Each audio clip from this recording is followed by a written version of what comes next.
There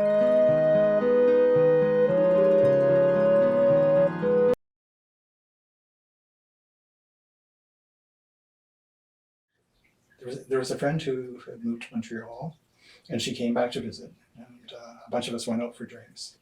And she was wearing this sculpted silver bracelet on her forearm with a big piece of jade in it. And it was like, wow, everybody was like, where did you get that? Or like, nobody had seen anything like it. And she said, well, there was a goldsmith, and he just lives not far from me. And I asked him if he would make it up for me, like,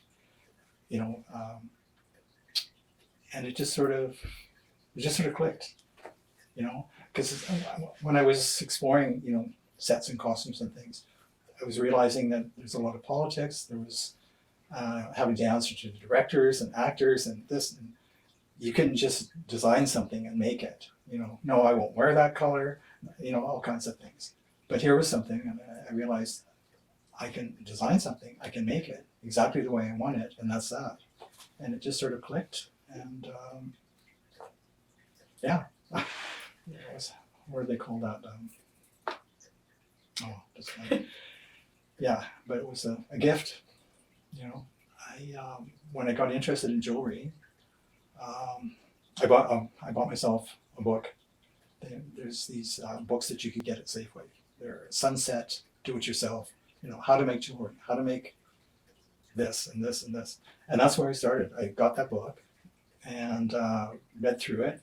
In the back there was an address in Ottawa where you could order tools and things, and I just started. And I followed up on that by reading every book I could possibly find in the library, and just doing it. I started making pieces. I was still working part-time, full-time at the Bay, and I would have my paper there that I was working on, and I'd flip it up, and I'm doing designs for earrings and things. I'm gonna flip it back down when someone goes through. But so really, my heart was on doing these designs and things, and I would make the pieces when I got home. Use my bedroom as a studio, and I started taking them around. Fortunately, my work sold very well. And within a year of starting to make it, I decided, well, I should open a shop. Of course, right? Like when I was in high school, I started part-time at the Bay. And until I had my own shop, I worked for the Bay as a designer. I don't think I ever, I think I've always worked for myself from the time I opened the shop. The first shop until we closed in 2015. So it's 45 years. There were three stores altogether. Yeah. Actually, Marie came into the store one day, and she was trying to remember the story. This was in around 74 or so. Yeah. Yeah. So we've been 2 or 3 years into the store. There was someone working for us, and I don't know how it happened, but I said, well,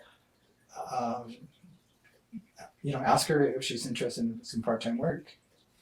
And anyways, the long and the short of this is like 4 years later, you and I got married, and became partners and co-owners of the store. And I think that's when a lot more things started happening. I opened the store in 71, and it was on the west side of Osborne Street. And so 71, and it was there until 1990. And so 20 years. There was in the Heritage Building, it's called the Courtyard Building, on the corner of River and Osborne. And there was a space there that had been a flower shop. It was way too big for us. But yeah, it was made available, and so we moved there. And then we had that from 1990 to 2015. There was always somebody that made it really special. The landlords, when I moved into the first small place, when I moved for the first time to Osborne, there was an interior designer. She said, well, here's what we're going to do. We're going to see this carpet. Well, we're going to do the floor and all of the walls in the carpet. That'll take care of all the construction. Okay. And yeah, and for the ceiling, we're going to drop it down and we're going to take sheets of plywood and we're going to score them so it looks like a hardwood floor. And we'll put that on the ceiling. Okay. And it was quiet because of all the carpet. And it just felt really, really special. And then when we moved over to the courtyard building, a friend of ours, Nancy Maruka, was an interior designer and a professor at the university. And she designed it for us. And it was like, yeah, it was very sculptural. And the walls were a dark red, and there were pieces of copper leaf that I got. And we did a whole pattern along the wall. And yeah, it was pretty exciting. Most of the time, you know, I get an idea and rough sketches, and it would depend whether I'm just doing it for myself or whether it was, you know, specifically for a customer. But usually it involved rough sketches and then perhaps more detailed sketches. If I was doing a custom piece for someone, you know, say a ring or a pendant or something, I might do a wax model. I would carve it up in wax so they could see the form of it, and that would later be cast up in metal. Yeah, or the piece would be made fabricated from pieces of wire, sheet, you know, cutting out, welding pieces together, and then finishing pieces. Oh, I think I was always looking into how things were made centuries ago, or you know, because some of the techniques are very, very old. Like casting is very old, but also a lot of the tools that are used and techniques are from the dental industry, lost wax casting, things like that, and rubber molds. And actually, I think one of the questions in the questionnaire was, where did you get your tools and things? And a lot of them were from dental supply houses, whether for carving, you know, carving wax, or making molds of things.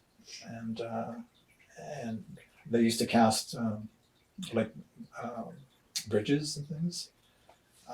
Those are techniques that were, some of them used by Egyptians, but you know, they're still relevant. But then there were all kinds of other places like hardware stores and things like that where you find other materials. Like there was a time when some of the pieces I was making, I was using color core. It's like a plastic laminate that you would use for a countertop. And I started a whole line of jewelry that was made using that because there were really vibrant colors, and you could cut it and finish it, and almost like you could metal. And you know, it's the kind of thing where you work on it and leave it, work on it, leave it, and because the piece kind of evolves as you're going along. Like it's really been a focus for me. Like it, I don't know, it's very different when I hear other people that are, or even our son, you know, relating to being employed and things. Like I realize I can't give him very, very much advice because I haven't really ever had a job. You know, I've always been self-employed, and I've only ever had to answer to myself. Well, ourselves. You know, so it's very different to find something that you really enjoy doing, and just to be able to do it without